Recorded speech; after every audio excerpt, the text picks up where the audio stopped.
4.5 ঘন্টা পর ঢাকার সাথে বিভিন্ন জেলার রেল চলাচল স্বাভাবিক হয়েছে বলে জানিয়েছে কমলাপুর রেল স্টেশন কর্তৃপক্ষ। ফলে সে সময় ভোগান্তিতে পড়েন যাত্রীরা। সকাল 8:15টার দিকে ঢাকায় প্রবেশের সময় বিমানবন্দর রেল স্টেশনের কাছে জামালপুর থেকে ছেড়ে আসা যমুনা এক্সপ্রেস ট্রেনের ইঞ্জিন থেকে 3 নম্বর বগি লাইনচ্যুত হয়। ফলে ঢাকা থেকে ছেড়ে যাওয়া এবং ঢাকায় ফিরে আসা ট্রেনগুলো 2 লাইনের পরিবর্তে 1 লাইনে ধীর গতিতে চলতে থাকে।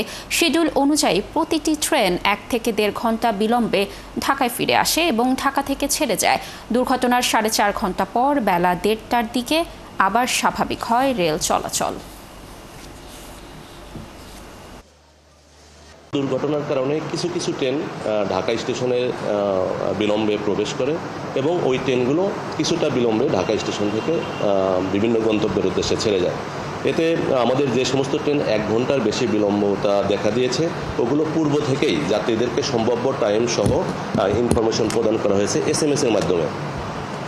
ফলে যাত্রীরা তাদের সময় হিসাব করে স্টেশনে আসে এবং যে যার যথারীতি ট্রেনে চলে যায়।